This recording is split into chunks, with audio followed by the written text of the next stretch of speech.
प्रस्तावना। भारत का पहला दलित नेता। बाबा साहब के फिर अंतिम दर्शन हुए उनके अंत समय में ही। सुबह मैं हमेशा की तरह अपने काम पर निकला। अखबारों के पहले पेज पर ही खबर छपी थी। धरती फटने सा एहसास हुआ। इतना शोकाकुल हो गया जैसे घर के किसी सदस्य की मृत्यु हुई हो। घर की चौखट पकड़कर रोने लगा। माँ को, पत्नी को कुछ समझ में नहीं आ रहा था कि मैं इस तरह पेपर पढ़ते ही क्यों रोने लगा। घर के लोगों को बताते ही सब रोने लगे। बाहर निकलकर देखता हूं कि लोग जत्थों में बातें कर रहे हैं। बाबा साहब का निधन दिल्ली में हुआ था। शाम तक विमान से उनका शव आने वाला था। नौकरी लगे 2-3 महीने ही हुए होंगे। छुट्टी मंजूर करवाने वेटरनरी कॉलेज गया। अर्जी का कारण देखते ही साहब जल्लाए। बोले, अरे छुट्टी की अर्जी में ये कारण क्यों लिखता है? अंबेडकर राजनीतिक नेता थे और तू एक सरकारी नौकर है। कुछ प्राइवेट कारण लिख। वैसे मैं स्वभाव से बड़ा शांत, परंतु उस दिन अर्जी का कारण नहीं बदला। उल्टे साहब को कहा, साहब वे हमारे घर के एक सदस्य ही थे। कितनी अंधेरी गुफाओं से उन्होंने हमें बाहर निकाला, यह आपको क्यों मालूम होने लगा? मेरी नौकरी का क्या होगा, छुट्टी मंजूर होगी या नहीं, इसकी चिंता किए बिना मैं राजगृह की ओर भागता हूँ। ज्यों बाढ़ आई हो ठीक उसी तरह लोग राजगृह के मैदान में जमा हो रहे थे। इस दुर्घटना ने सारे महाराष्ट्र में खलबली मचा दी। दया पवार, अछूत, राधाकृष्ण प्रकाशन, पृष्ठ संख्या 168 to 169। महाराष्ट्र के प्रसिद्ध दलित लेखक दया पवार के इस मर्मस्पर्शी संस्मरण से अंबेडकर के किसी निकट सहयोगी के जुड़ाव का एहसास हमें नहीं मिलता।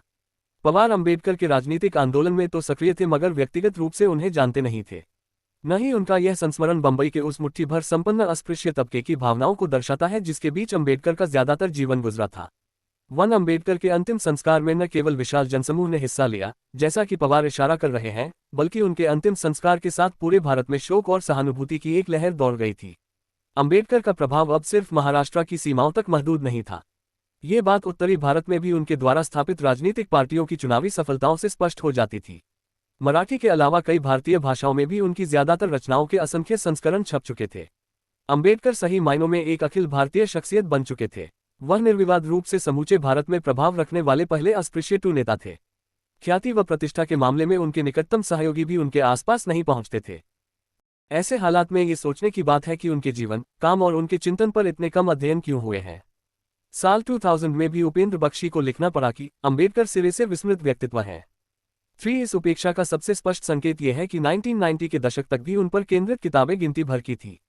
4 और तो और सारे क्षेत्रीय कांग्रेसी नेताओं की भी एकाधिक जीवनियां लिखी जा चुकी हैं, जबकि गांधी और नेहरू पर लिखी गई किताबों की तो गिनती ही छोड़ दीजिए। मगर अंग्रेजी में अंबेडकर के बारे में लिखी गई स्तरीय किताबें बहुत कम रही हैं। 5 अंबेडकर की संकलित रचनाओं का प्रकाशन भी 70 के दशक में जाकर शुरू हुआ, जबकि गांधी, नेहरू और पंत की संकलित रचनाएं इससे बहुत पहले प्रकाशित होने लगी थी।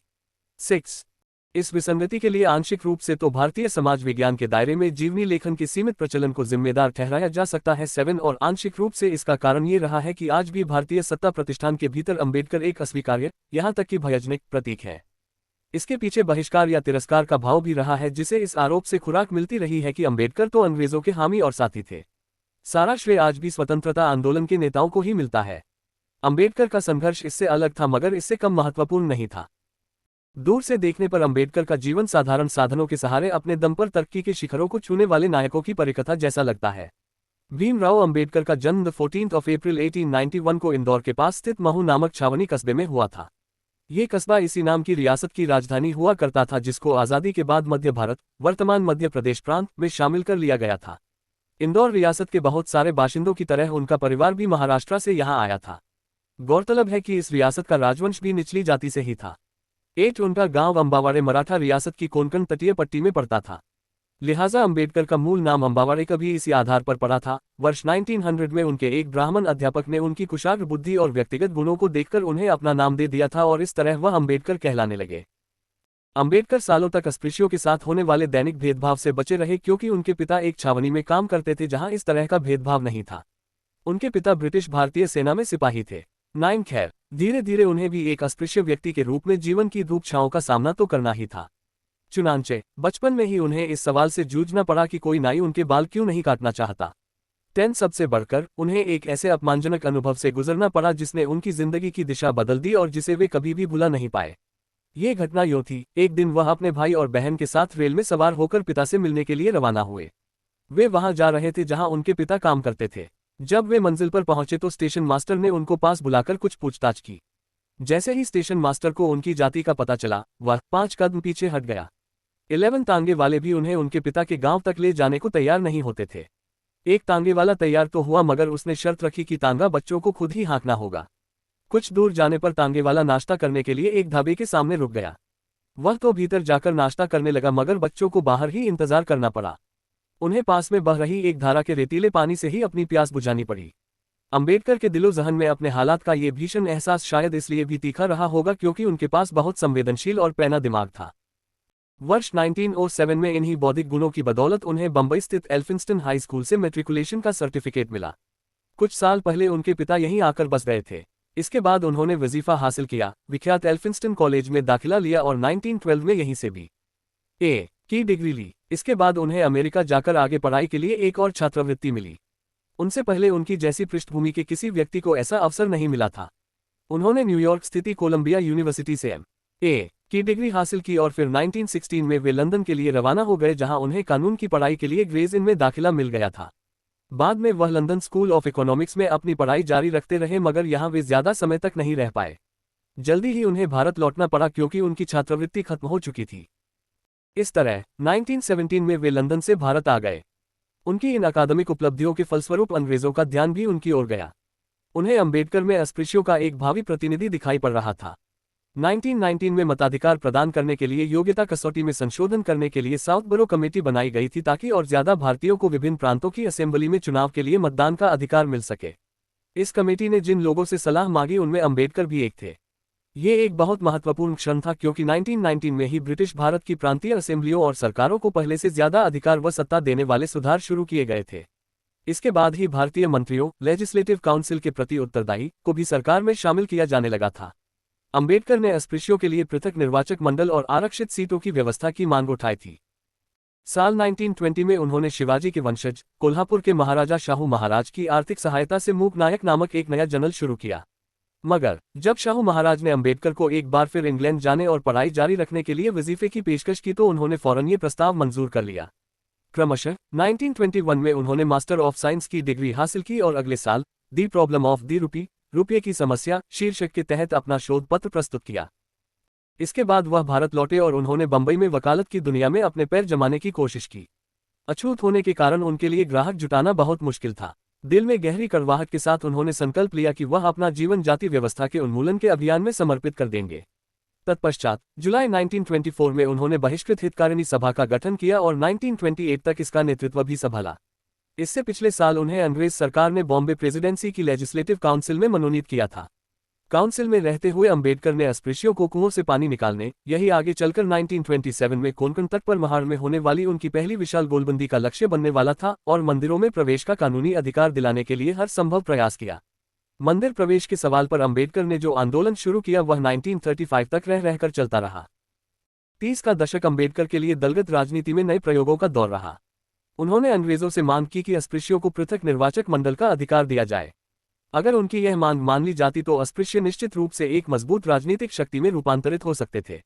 अंग्रेज सरकार ने भी कम्युनल अवार्ड के सिलसिले में हुई चर्चाओं के दौरान उनके तर्कों पर आंशिक सहमति दे दी थी, जिसकी घोषणा भी सरकार की ओर से 24 अगस्त 1932 को की गई थी। मगर चूंकि गांधी जी को भय था कि अस्पृश्यों के लिए पृथक निर्वाचन मंडल की व्यवस्था हिंदू एकता को क्षीण कर देगी, इसलिए वे तत्काल ही पूना स्थित यरवदा जेल में अनशन पर बैठ गए थे। फलस्वरूप अंबेडकर को पृथक निर्वाचन मंडल की अपनी मांग छोड़नी पड़ी और 24 सितंबर 1932 को पूना पैक्ट पर दस्तखत भी करने पड़े। इस घटनाक्रम से अंबेडकर को गहरा धक्का लगा था। हालांकि बाद में सदाशयता का भाव दिखाते हुए गांधी ने इस बात को माना था कि अस्पृश्यों को बड़ी संख्या में आरक्षित सीटें मिलनी चाहिए। 1936 में अंबेडकर ने अपनी पहली राजनीतिक party independent labour party (IPL) का गठन किया। यह फैसला 1937 में होने वाले चुनावों के मद्देनजर लिया गया था। 1937 के चुनाव गवर्नमेंट ऑफ इंडिया एक्ट 1935 के प्रावधानों के तहत कराए गए थे। ये कानून प्रांतीय सरकारों और असेंबलियों को 1919 के सुधारों से कहीं ज्यादा शक्तियां व अधिकार देता था। ILP ने केवल बॉम्बे प्रेसिडेंसी और मध्य प्रांत में ही अपने उम्मीदवार मैदान में उतारे और यहां पार्टी को कुछ सफलता भी मिली। पार्टी के 9 अन्य सदस्यों के साथ साथ अंबेडकर भी निर्वाचित घोषित हुए। दूसरे विश्व युद्ध ने भारतीय राजनीति में बदलावों की गति और तेज कर दी थी। ब्रिटेन ने कांग्रेस की सलाह और सहमति के बिना भारत को भी विश्व युद्ध में घसीट लिया था। लिहाजा कांग्रेस के प्रतिनिधियों ने उन 8 प्रांतीय सरकारों से इस्तीफा दे दिया जिनका नेतृत्व उनके हाथ में था। बाकी भारतीयों को युद्ध प्रयासों के पक्ष में करने के लिए अंग्रेजों ने मुस्लिम लीग, हिंदू महासभा और आईएलपी जैसी छोटी राजनीतिक पार्टियों के नेताओं को अपनी ओर खींचना शुरू किया। इस क्रम में अंबेडकर 1941 में डिफेंस एडवाइजरी कमेटी के सदस्य बने और 1942 में उन्हें श्रम मंत्री नियुक्त किया गया। मंत्री के रूप में अपनी गतिविधियों के साथ साथ वह अपनी पार्टी की रणनीति को भी तराशते रहे और 1942 में उन्होंने शेड्यूल्ड कास्ट्स फेडरेशन (SCF) के नाम से एक नए संगठन का गठन किया। शेड्यूल्ड कास्ट्स, अनुसूचित जातियां, उन अस्पृश्य जातियों का समूह था जिनको सरकार द्वारा अनुसूचित जातियों की सूची में शामिल किया गया था। शिक्षा व्यवस्था और सरकारी नौकरियों में इन जातियों को आरक्षण देने के लिए सरकार ने ये सूची तैयार की थी। सभी मजदूरों में अपना राजनीतिक जनाधार फैलाने का प्रयास करने के बाद अंबेडकर अपनी कोशिशों को सिर्फ अस्पृश्यों के बीच ही सीमित करते गए। कांग्रेस की विराट राजनीतिक ताकत के सामने एससीएफ का कोई मेल नहीं बैठता था। लिहाजा मार्च 1946 में एससीएफ को प्रांतीय असेंबलियों के चुनावों में भारी पराजय का सामना करना पड़ा। और तो और, खुद अंबेडकर भी अपनी सीट नहीं जीत पाए। बहरहाल, इस नाकामयाबी के बावजूद अस्पृश्यों के सबसे महत्वपूर्ण प्रतिनिधि के रूप में उनका राजनीतिक उभार जारी रहा। 3 अगस्त 1947 को जवाहरलाल नेहरू ने उन्हें अपनी सरकार में विधि मंत्री नियुक्त किया और 3 सप्ताह बाद 29 अगस्त को उन्हें संविधान का प्रारूप तैयार करने के लिए बनाई गई ड्राफ्टिंग कमेटी, मसविदा समिति, का अध्यक्ष बना दिया गया। 1947-50 के बीच यही उनकी सारी सरगर्मियों का केंद्र रहा। संविधान में समाज सुधारों के लिए एक अनुकूल रूपरेखा तय की गई थी। खासतौर से अस्पृश्यता को समाप्त घोषित करने और जाति, नस्ल व लिंग के आधार पर होने वाले भेदभावों को निषिद्ध घोषित करके संविधान में समाज सुधार के लिए एक अनुकूल रूपरेखा तय की गई थी।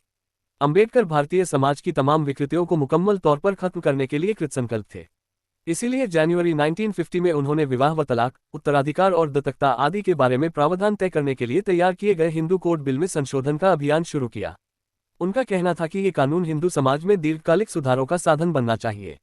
मगर नेहरू इस बात से चिंतित थे कि कांग्रेस के रूढ़िवादी नेता रेडिकल सुधारों की वजह से दूर छिटक सकते हैं। लिहाजा नेहरू ने अंबेडकर के प्रस्तावों पर एक खामोशी बनाए रखी और फलस्वरूप सितंबर 1952 में अंबेडकर ने सरकार से इस्तीफा दे दिया। एक बार फिर वह विपक्ष में बैठे और सोशलिस्टों के साथ अपने पुराने ताल्लुकात को फिर से खंगालना शुरू किया। 1951-52 के चुनावों में इस गठजोड़ को भी भारी झटका झेलना पड़ा। इसके बाद वह बौद्ध धर्म की तरफ मुड़े। उनकी अंतिम मुख्य रचना दी बुद्ध एंड हिज धम्मा उनके इसी बदलाव पर केंद्रित है। ये किताब मरणोपरांत 1957 में प्रकाशित हुई। इस किताब के प्रकाशन से एक साल पहले उन्होंने 14 अक्टूबर को दशहरा के महत्वपूर्ण हिंदू पर्व के दिन नागपुर में एक विशाल जनसमूह के सामने बौद्ध धर्म अंगीकार किया। इस अवसर पर हजारों दूसरे अस्पृश्यों ने भी उनका अनुसरण करते हुए बौद्ध धर्म कबूल किया। अगले माह 30 नवंबर को वह दिल्ली लौटे और 6 दिसंबर 1956 को उनका देहांत हो गया। इस किताब का मकसद अंबेडकर के जीवन की घटनाओं को गिनवाना नहीं है, जिसकी कुछ महत्वपूर्ण कड़ियों का मैंने अभी जिक्र किया है। इस किताब का मकसद इस बात पर रोशनी डालना है कि अस्पृश्यों की मुक्ति में और सामान्य रूप से भारत के सामाजिक एवं राजनीतिक रूपांतरण में अंबेडकर का क्या योगदान रहा है। अंबेडकर ने जातिगत उत्पीड़न का विश्लेषण कैसे किया और मुक्ति की अपनी रणनीति कैसे गढ़ी।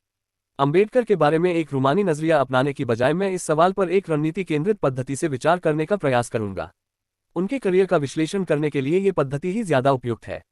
31 जनवरी 1920 के मूक नायक के पहले ही अंक में, जब वे सार्वजनिक पटल पर प्रवेश ही कर रहे थे, उन्होंने एक ऐसे मंच की जरूरत पर जोर दिया था जहां हम अपने ऊपर और दूसरे दबे कुचले लोगों के साथ हो रहे बेतहाशा अन्याय या संभावित अन्याय पर विचार कर सके और उनके भावी विकास के लिए उचित रणनीतियों पर विवेचनात्मक ढंग से चिंतन किया जा सके। 12 मगर इससे पहले कि मैं उनकी रणनीतियों पर चर्चा करूं, मैं ये समझने की कोशिश करूंगा कि अंबेडकर कैसे बने। इसके लिए सबसे पहले मैं उनको महाराष्ट्र और उनके पारिवारिक व सामाजिक परिवेश के संदर्भ में देखने का प्रयास करूंगा। तत्पश्चात मैं इस बात का विश्लेषण करूंगा कि जाति व्यवस्था को खत्म करने के लिए शुरू से ही वह उसके बारे में किस तरह सोचने लगे थे। राजनेता अंबेडकर और कार्यकर्ता अंबेडकर की छवियों के पीछे एक चिंतक अंबेडकर की छवि प्रायः छिपी रह जाती है और यह एक अफसोस की बात है, क्योंकि उनकी बहुत सारी रचनाएं बहुत अव्वल दर्जे की बौद्धिक कृतियां हैं। फिर भी दूसरे चिंतकों के विपरीत उनका अपना लालन पालन और हालात ऐसे रहे कि वह समाजशास्त्री के रूप में अपनी प्रतिभा का प्रयोग अपने सामाजिक परिवर्तन के उद्देश्य के लिए कर पाए। उन्होंने जाति की संरचना की चीरफाड़ इसलिए की ताकि वह ऊंच नीच पर आधारित इस सामाजिक व्यवस्था को जड़ से खत्म कर सके, और इस मिश्रित पद्धति की वजह से ही उन्हें एक विशुद्ध समाज वैज्ञानिक के रूप में मान्यता नहीं मिल पाई। एक पथ प्रदर्शक के रूप में अंबेडकर एक उद्देश्य से दूसरे उद्देश्य की ओर बड़ी एहतियात से कदम बढ़ाते हुए दिखाई पड़ते हैं। सबसे पहले उन्होंने अस्पृश्यों को सुधारने का प्रयास किया ताकि उन्हें बृहत्तर हिंदू समाज के भीतर तरक्की के मार्ग पर ले जा सके, मुख्य रूप से शिक्षा के माध्यम से। बाद में 30 के दशक में वे राजनीति में दाखिल हो गए। उन्होंने जिन पार्टियों की स्थापना की वे कभी अस्पृश्यों के संगठन दिखाई पड़ती थी तो कभी उत्पीड़ितों की गोलबंदी का आधार दिखाई देती थी। मगर उन्होंने अपनी राजनीतिक कार्रवाइयों को सिर्फ दलगत राजनीति तक सीमित नहीं रखा। उन्होंने सरकारों के साथ दोस्ती बनाने और तोड़ने में भी कभी गुरेज नहीं किया। चाहे अंग्रेज हो या कांग्रेस की सरकारें हों, सत्ता में बैठे लोगों पर भीतर से अपने उद्देश्य के हित में दबाव पैदा करने के लिए वह सरकारों में जाते रहे और उनको छोड़ते भी रहे। अपनी इसी पद्धति की बदौलत वह भारतीय संविधान की ड्राफ्टिंग कमेटी के अध्यक्ष के रूप में अस्पृश्यों के हित में आवाज उठा पाए और गांधी के कुछ विचारों को हाशिए पर रखने में कामयाब हुए। मगर अंबेडकर इस तरह की राजनीतिक सक्रियता से संतुष्ट नहीं थे। अंततः वह इसे निरर्थक मानने लगे थे। नियमित अंतराल पर वह रह रहकर एक ज्यादा रेडिकल रास्ता अपनाते रहे, एक ऐसा रास्ता जो आखिरकार एक अन्य धर्म को अपनाने तक जा पहुंचा। ये परिणति जाति व्यवस्था के उनके विश्लेषण और इस निष्कर्ष की स्वाभाविक उत्पत्ति थी कि जाति व्यवस्था हिंदू धर्म के मूलाधार का अंग है।